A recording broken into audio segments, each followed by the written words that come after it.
And we're back. So, just talking about, you know, drill presses and getting started, I think it's a good idea to settle on a keyed or a keyless chuck. I prefer a keyless chuck. If you get a good one and you can afford it, they're really just, they're so much faster to use. However, they're quite a bit more expensive for the quality, and if you buy a cheap one, they don't hold. Cheap drill chucks are a source of disappointment and run out. Now, this is a Jacobs ball bearing. I think they're called super chucks. Yep, super duty ball bearing chucks. These are really nice. This is still a $400 chuck new, and I think the Taiwan clones are just as well made or better made than the new production Jacobs chucks. They're good chucks. You don't need to buy a $400 chuck to get started. I mean, just use the chuck on whatever machine you buy for a while. Especially if you're hand sharpening in the beginning, you won't really get the full advantages of the lessened run out from a top-notch chuck. Now, these Albrecht chucks are $600. Basically, once you pay for shipping and an arbor.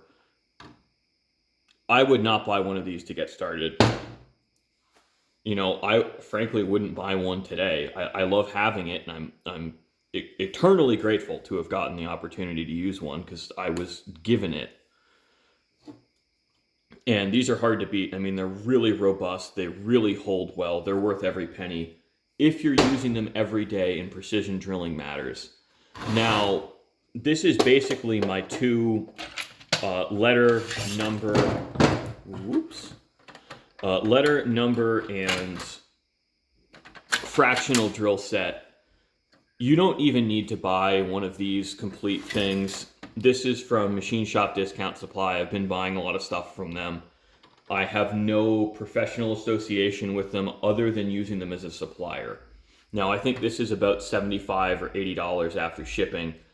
And the one downside to them is they do have a $100 minimum order, but I mean, it's pretty easy to hit $100 with today's prices. These bits are fine, especially for what they are. I do not think you will be disappointed, but the case it comes in sucks. I mean, remember,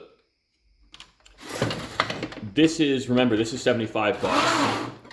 This is basically a $350 drill index for all of the same size bits.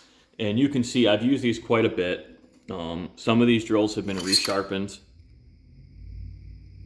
You can see how it hand grounds. And these are much better quality bits. They stay sharp longer. They cut on size better. And they're just all around higher quality. You know, the downside to them is this is basically 5 times the price. If you're not drilling a lot of holes, I would not go out and buy this index. Unless you have a lot more disposable income than I do. I just bought this because it covers all of my bases. It's really good quality. I didn't want to go chasing down 100 different sizes. So I just have one index I can keep right next to the machine. And I know I have good quality bits. So you don't need to buy either of these.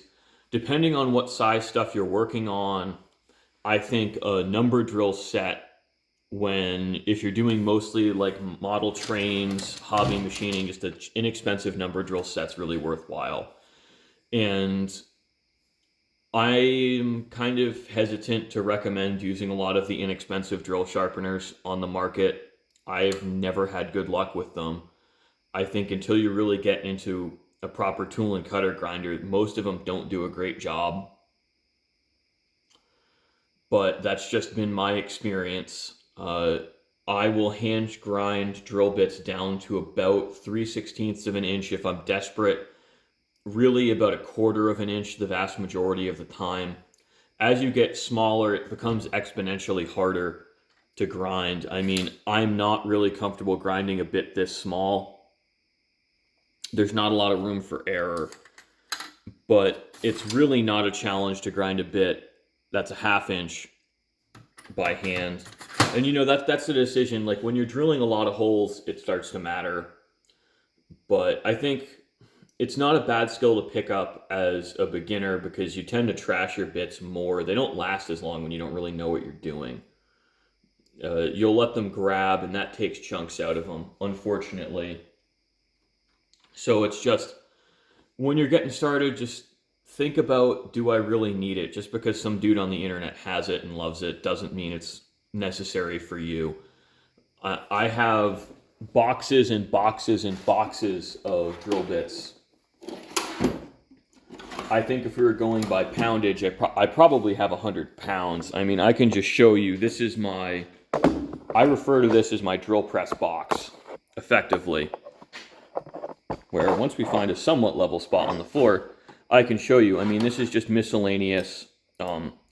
This is fractional, this is number drills, or this is fractional, and this is number drills. I always forget which is which. You know, I have reamers and taps in here. A tap follower. This is quite useful for some things. Counter bores and another drill bit, and some extended length ones that don't fit in the other drawers. These are actually interesting. So this is a shank drive drill bit, which is really rather odd. I'm thinking I'll just cut that shank off so I can use it in a regular drill chuck, because I resharpened it, and it is a good bit. No point leaving it to waste. Now, you know, more kind of funny size. So this is a screw machine bit. I think if you're a hobby machinist on a hobby size machine, it's worth paying up for these. They make life a lot easier. Now, I don't really feel the need to latch onto them. Yeah, this 1/2 inch needs to get sharpened. I don't really feel the need to use them because I have a full-size machine. I do have them for certain jobs where it's just too difficult to get into the full-length drill bits. Now, I have my taper shank drills in the bottom that are either funny sizes or duplicates. Like, this is a 2732. I don't really use that size. I don't keep it out on the bench. I have my beater chuck for power tapping. You know, you just don't need as many tools as you think you do to get started and go out and have fun and learn a lot. So I hope you guys found this video informative, and thanks for watching.